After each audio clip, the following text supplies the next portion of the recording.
I am very excited to introduce to you today Mickey Pagano Parente and Tony Parente. They recently had an article published in Authority magazine titled Five Things We Wish We Had Known as a Couple Doing Business Together. Their business name is Branding Shorts, and we'll learn more about that in a minute. Mickey is creative director and co-founder of Branding Shorts. She is a master marketer, building brands for many big names such as Coca-Cola. Tony is a producer and co-founder of Branding Shorts. He brings his expertise in business growth and video production to their ventures. Your combined accomplishments are amazing. The effectiveness of your gifts is proven by the plethora of awards already won by Branding Shorts. So first, tell us exactly what does Branding Shorts offer to businesses? Do you want to take this? Well, I think what we try and offer is a quick way to tell a powerful story that can be used for businesses and causes. We do a lot of work with the American Cancer Society, Pet Rescue, where we donate our skills as well. So we're really trying to help people, whether it's in business, drive to a certain goal in business, or for a cause to try and get help. So a lot of the videos are these short branded videos, branding shorts, that promote a business, and our clients use them on social. They use them on their website, sometimes for broadcast TV, but that's becoming less and less these days. It's more and more like social stuff, or just to pitch and get new business, or as an EPK, electronic press kit. So it's a whole plethora. And the beauty is, as technology is, as I'm sure you know, has developed over time, is we are based here in the New York area, but we work all over the country. So we have videographers that are based throughout the country that can help us collect the video images, or sometimes clients supply the video Right. image or photos, and then we have our editors. But the key is to storytelling, and is to how do you, because anybody could take a picture, right? Anybody take a video, anybody could edit a video, but just to get that message across in a It's compelling way. human storytelling. Right. What are those human insights, right? What is it? And with Mickey, the two words Mickey always uses, which I think are so on spot, on target, is we try and drive an emotional connection. Those are the two things we're always trying to get. And there's nothing that creates an emotional connection better than a well-told story, right? So true. Correct. Yeah. Yes. Okay, individually, you started out working for other agencies. What made you decide to go into business together? I think for me, and I think I speak for both of us, we were kind of tired of that whole Tony was in corporate, I was in advertising, that whole machine of having also answering to someone after a certain period of time, you're like, you're done. I mean, you're done with that. We just wanted to do our own thing and run our own lives and have our own flexibility. And we were able to do it. We incorporated in 2008, so we're still going. And I think from my perspective, Mickey was, I mean, very modest, but she won Cannes Lions and Clio Awards for making powerful TV ads for companies like Coca-Cola, Procter and Gamble. Where my background is more, I had the business but creative, where I have an MBA from the University of Chicago, so I have the business side of it, and I work for companies like Sony, where I actually got to go on set because they own Columbia Pictures and see people like Spielberg direct movies. So I love that creative side, and I also performed with a group in Chicago called Second City. So I always had that business creative, and creating this company with Mickey, who's a powerful storyteller, was a great step for us. I was just really interested in your decision to only work with people you like. I Yeah. wonder how you set that boundary, or what prompted the setting of that boundary.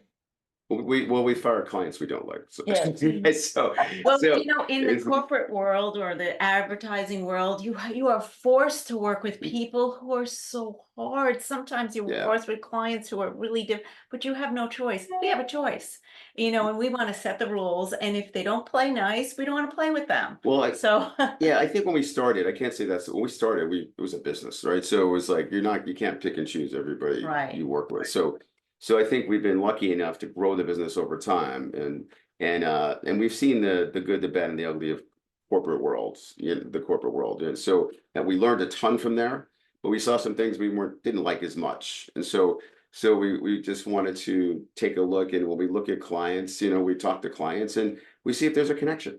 So, and they do too. It's like they're filling us out just like we're filling them out, right? And then and we're lucky enough to work with some phenomenal people from the business side with companies like my old company, American Express, and from the cause-related side, like I mentioned earlier, groups like the American Cancer Society. And we create that emotional connection. So we've been working with the same clients for over a decade. I mean, we've had clients move from companies to companies and then connect with us and their new companies and bring us in. So we enjoy that, making that connection. I think that's amazing. And it works for me in my business too. I think that's one of the benefits of owning your own business is you get to pick who you work with. Yeah. You mentioned the importance of staying in your own lanes. So what are your individual lanes? Well, I mean, that's really important, even though sometimes the lines blur, but I oversee all the creative since that's my background. I was a creative director my entire career. So I do all the creative. I manage the writing of the story, managing the editors and all of that, the whole story flow. So I take care of all of that. So I like to say, like, Tony brings in the work, I send out the work.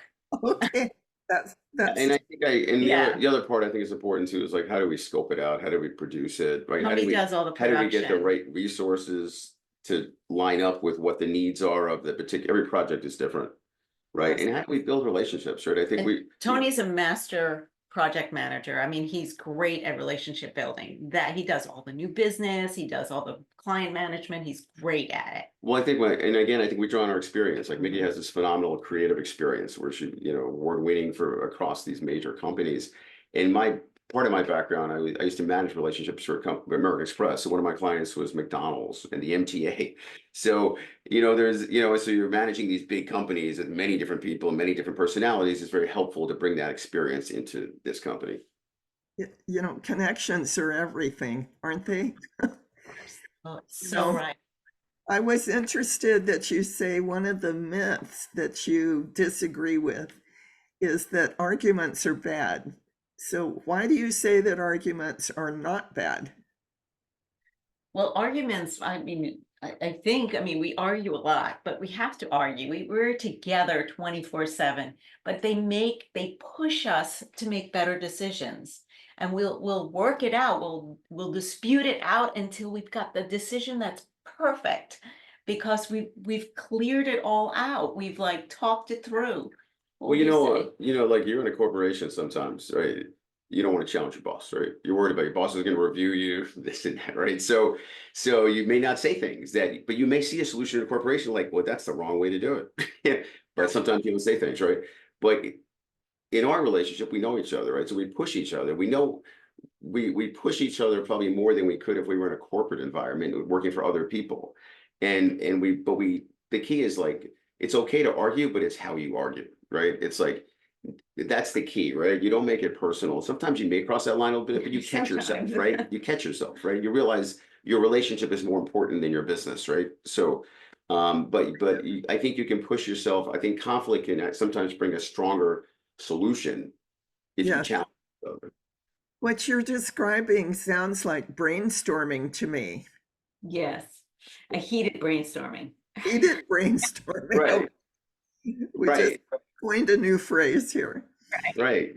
You stated how important it is to make time to recharge and just be a couple.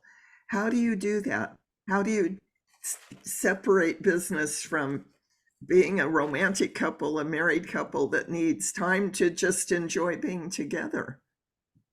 Not easy. We have a kid and we make sure that we are at the kids' events, the baseball games, the all the lacrosse games, everything. So we make sure that's our time as a family. We do a lot of things as a unit. But then at that, when we're working, when we're, you know, participating in our son's activities, we're not talking about business at all. Well, I think it's like, it's all about prioritization, right? So, I've heard this before, I'm sure you've heard it before. We love the two words, family first, right? So family is always going to trump everything else. Like our son, is always number one. And we have a pet. We have a We have a dog. son named Ricky. We have a dog named Lucy. So we have a little comedy team in our own house, right? So, so, but I think that it is important to like find time to get away, to recharge and do other things, whether it's a family, whether it's on your own. Like Mickey likes to write, as well. So we try to find times, gotta go on our own. But when you have your own business, you can't always shut down. So then you might have an idea. You might be on a bike ride. You might be getting like a lemon ice somewhere. Hey, I just thought of this.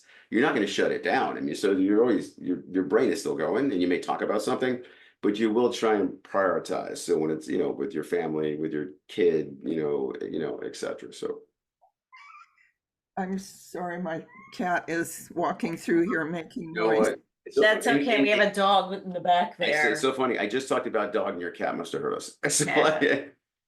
Must Yeah, have- I mean, uh, Tony said something really important too. It's like it's actually separation time too, because we're always together, it's important for us to have a little time apart to do our own thing too. And I think to add with Mickey, it's so funny because we may have mentioned this or not, our working together, helped led us to create a podcast called The Couple of Entrepreneurs, where we actually interview couples who work together. And it was And, therapeutic for and it us. was like therapy for them and therapy for us. So, but a lot of one of the common things is what Mickey just said. You got to kind of get your own space too, right? Because you're a couple, so you can't necessarily be next to each other 24/7, when you're working together, right? And you have a family together or you're a couple together. So it's interesting that all the couples that I've interviewed that wrote this, this particular article there's some things in common. And they say how hard it is to turn the business off, but that it's necessary to find time to just be a couple, enjoy being together, and how necessary it is to have separate individual time. mhm. That you need all three. I totally agree. Totally agree. If you totally agree. Yep. Yeah, so that's a consistent answer that I'm getting from nearly every couple I'm interviewing. When your business is going through a challenging time, how does that affect your relationship? I mean, It's interesting. I mean, we just try and work together as a couple because we expect it, right? It's like and when we've you're in, gone through some. yeah, we've had heavy-duty challenges when the challenging pandemic hit, right? Nobody could go out there with a video camera. We're a video production company and do video shoots, so obviously that was a challenging time for not just for us, for many people, and things worse than not making money, obviously during the pandemic. And at that point, we lived a quarter mile from New York City, which was like a hot spot for when the pandemic hit. So we were really tough for everybody, right? And for many different reasons. But you just get through it, man. As long as you prioritize and it's like you understand what's important, you expect to get challenges, right? You embrace them. And then sometimes you look and say, you know what? Maybe we should pivot over, like the word pivot is used a lot as well. I'm sure you hear that a lot. So, but what else do you look at? And then we learn other ways to do things? Do we do other things? For example, when we do video shoots, sometimes we used to be on location quite often ourselves with our videographers, but now we take advantage of technology where I may be interviewing somebody. Mickey develops a creative. I might interview somebody for a video, but I'm not physically there, right? The videographer has an iPad, right? Yes. So, and I'm interviewing like I'm almost there, but you learn some new things, you develop some new things, and you embrace the technology, the challenges, and you understand you're going to get them. I mean, if you like, oh my God, I'm never going to get a challenge, and you get one, then you may not be like, oh my God. But I think also, we celebrate, it's like doubling the celebration when when great things happen. You have someone to share it with that you live with and you're in a relationship with. But we divide the challenges. I mean, when it's a challenging time, it's also great to have the support. We're in it together. We're in this challenging moment together. So there's a support system automatically built in because we're going through it together. But I do think that unlike, a steady paycheck, you should, when you have your own business, anybody has their own business, expect there's gonna be challenges. There's Right? always a dip. There's always a dip. There's Yeah, always, no, it's just, a it's roller like, coaster. but on the other hand, you look at corporations like, companies, I work for a couple major corporations and people get laid off. So it's not like just because you have your own business, you have challenges, people get laid off and then they don't, then what, right? But if you have your own business, it might be easier to come back up sometimes because you're in charge, right? Well, the advantage of being a couple in business is that you can't fire. You're not going to be fired. So maybe you have more courage to challenge ideas and brainstorm and argue. Yes. Well, yes. she's fired me a couple times, so I don't want that. Okay. I'm kidding. Kidding. Probably wanted to, but she hasn't actually done it. Well, maybe you just want to be fired for the day, Yes. just to get away. Yes. Several couples have mentioned that they have one or two non-negotiables that are like foundational. And you've commented that family trumps business, and it sounds like that is your non-negotiable. Yeah, it is. And I also think to have morals, right? Like, That's a really it's like non-negotiable. when We you- won't take a job just to because take a there's job. sometimes there's jobs like, man, I don't want to do this one. There might be money involved, Yeah. but it's like, I don't want to get involved in that, right? So you have to listen to your heart too, right? So sometimes, again, that's the difference in corporations where your boss says, you got to do this. And what are you going to do? You want to keep your job, you got to do it. Yeah, we But- have that kind of conversation all the time. Jobs will come in that be like, oh, it's good money, but Or it's just even- not aligned with our morals or Even like, you get a bad belief. feeling that you have a client that wants to bring you in and they don't have a good feeling, right? Yeah. You go with your gut. I mean, I learned that a long time ago. I mean, the first company I ever worked for was IBM, another big company. And I remember I asked the guy, a high up guy at IBM, a manager, and I said, well, how do you make decisions? He said, you can study everything, but a lot of times you got to trust your gut. And I think that's what we do a lot, when we look at that. And but to your point, we started talking about in the response to your question is I think you have to have morals, and kind of follow your gut, follow your morals, integrity, rules, have so moral integrity. compass. have respect, have integrity. I think it's really important. You just took the word right out of my mouth. I was going to say you're honoring your own integrity, Yes. Mhm.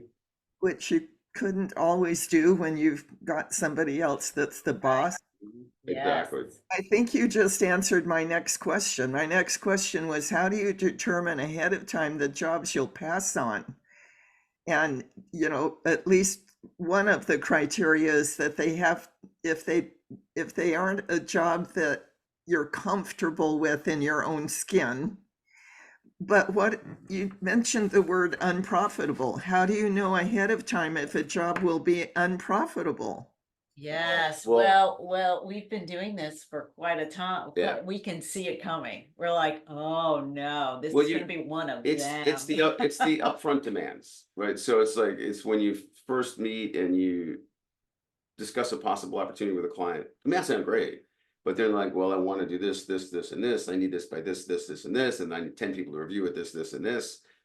And I get it if they're going to offer you like an enormous amount of money to compensate the time involved, we Mhm. get it. But sometimes you get all this and they don't want to pay anything, right? Right. So I mean, you have to, and then you're like, wow, I'm going to spend so much time on this, We and they try don't. to There's no set- budget, right? We try to set parameters. I mean, we try to work within people's budget, but we're like, you can't ask for endless revisions. Well, the scope- You can't, the scope, we have to set the Now- boundaries up front. No, saying that we will have exceptions, right? So we talked about before, there's causes near and dear to our heart, like pet rescue. We had a rescue pup, Yes. so we will help, right? They're often no budget, maybe there's a little bit, and we'll help, we'll do it. The American Cancer Society, we've done a bunch of stuff for them. Sometimes they have a little budget, sometimes they don't, but we're gonna help. So there are exceptions, where we're not as concerned about the lack of profitability. We work with autism, right? I mean, a number of causes, right? So we want to help, we want to give back, so we've been blessed, so we want to give back. But when we look at it from a strictly business perspective with companies, large and small, is we're going to try and suss out, right? Is that, and but sometimes you make decisions too. Sometimes it might be a new client, like, and man, I want to get that client, right? Because I see repeat business coming, right? Right, I so want to we get do a that little client. extra. So maybe we don't think it's gonna be that profitable the first time, but if we can get in the door, Yes. sometimes it's a trade-off. But the other thing you have to look out for sometimes is some people say like, they'll bring you in and they're like, oh, I have so much more work. I have no money. I have so many more jobs in the future. And you got it. Now, is this real? We've heard that a million Is this times. real or they're just trying to like bait us a little bit, right? Right. So you gotta use your gut. It goes back to using your gut, right? Using your brain, using your gut, using your heart, and when you make decisions. Well, the advantage of the years that you've been in business, both in corporate world and your personal business, gives you a lot of experience to draw on. Yes, Doesn't it it? does. Kind of Yeah, informs your gut. yeah, we can see the archetype. We could say, oh, we know that type. Okay, we've seen that type before and we know what to expect. Okay, maybe we'll pass on that type. Yeah. I loved your advice to hire attitude. You said you can teach skills, but you can't teach attitude. So is that the criteria for building a team of people that you trust, that you Yes. can work with?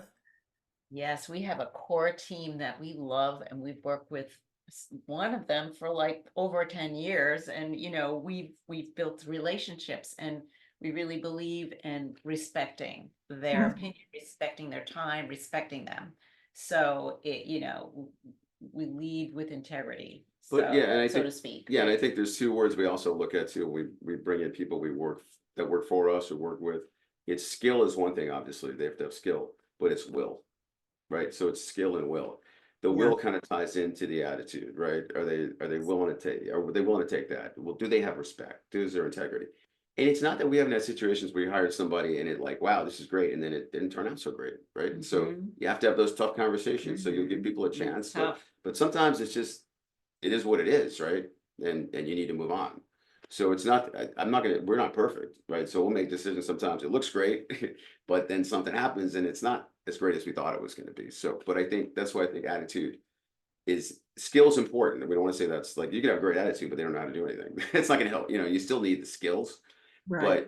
but like you had mentioned, you can teach skills to get them to another level. Hard to teach attitude, it's they have it or they don't. My belief is I've been coaching couples for 30 years, teaching classes about healthy relationship skills. And my belief is that respect is the foundation of every healthy relationship.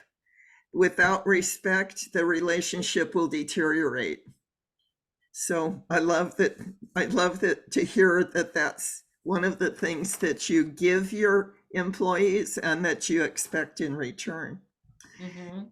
You stated that your goal is to produce content that creates emotional impact that motivates others to take action. Can you give us a couple of current examples of projects that are doing that? Well, I think one, it's not a current example, but we were so proud of it is it's a cause, right? So we got brought into an event in New York City for pet rescue, and we created a video to help rescue animals. And they played our video at this venue in New York City. They brought in a lot of people, and they brought all these puppies on stage that needed to be rescued, these dogs on Oh stage. gosh. And when they played our video, there was a children's choir that had just sung for the Pope that was there in person, and they sang to our video when they played the video. And after they played the video, I forgot how many dogs there were. There were a bunch of dogs up there. They were all rescued immediately. And that was just such a heart touching moment, right? It wasn't a profitable, we talked about profit, but Right. boy, does it feels like we just created something that had that effect, that impact, right? It was Yeah. amazing, right? So, And we just recently just completed a several month project for a battleship museum to create awareness, and so people would support the museum. So we created these little mini stories about how what an important role this ship played in American history and how many soldiers dedicated their lives Well, yeah, it's to, actually, and just so people would make donations, and now we're in the process of working on a documentary for yeah, it. it's called the Battleship New Jersey. It's the most decorated battleship in the history of the country. So they every 30 years they need to take these ships to dry dock. There's one in New York called the Intrepid, very similar. So we've been creating videos nonstop, to And help interviewing people. raise money because it's very expensive to restore the ship, Right. every And 30 all years. the emotional impact, like all the soldiers who dedicated their lives, and we interviewed a 98-year-old veteran too. I Wow. mean, yeah, Well, he it was was World interesting. War II Well, veteran. this ship was, you're out in California. This ship was actually out in 1940 and 41, during the war, and in 42, and then President Reagan recommissioned it to go to Beirut, Vietnam. I mean, way back, or to Beirut, I think, and other places as well. So this ship has a lot of history. But to Mickey's point, we interviewed there were tears when they were telling us these stories, which was Oh, so you don't have to gosh. necessarily. Sometimes you don't have to create the emotional connection. It's just It there. was there. Like, and I remember this one veteran who was in his 90s. Mickey's talking about, interviewed, and he talked about being by Japan in the sea, and a message came in that Japan had surrendered.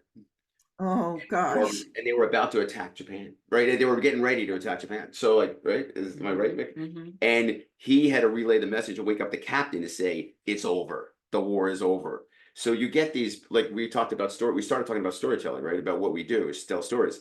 So you get these beautiful stories like this that you get to learn about. And, it's great. It's education for us as well, and you get to meet these incredible people that did these incredible things that impacted our history. So and you get to be the ones that bring these stories out, to help tell these Right, stories, right. So which that is was the great. nonprofit, and that was just raising money for this, the dry docking of this. So that's an example museum. of, we're still working on it. We're doing the documentary right now for the Yeah. ship. So, but Well, it's as still- you were talking, I was getting goosebumps, so that even just hearing you talk about it gave me goosebumps. I can only imagine what watching or hearing those stories would do. The thread that I'm picking up in all of our conversation today is the thread of living your business and your lives by integrity.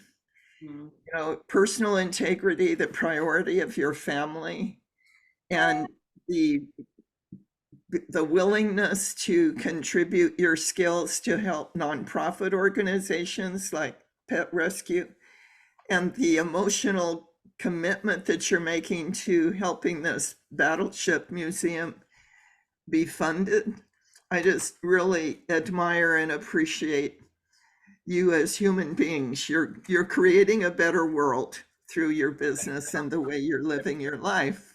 Yeah, We tried. yeah. It's you learn, right? You try and do the best you can. I mean, like Mickey wrote this beautiful book after 9/11, about Oh, the it's world, called making a better world the- after some the things Road happen. to How do you bring Beyond. everybody back together? I mean, It's called The Road to Beyond, and it's not just about 9/11, but it's about like hope, having hope, overcoming tragedy and overcoming, but it was a labor of love, and Tony is a 9/11 survivor. well, I'm a 9/11, I was there. I'm a And- 9/11 survivor, yeah, so I so- was down there when it happened. I worked in New York City.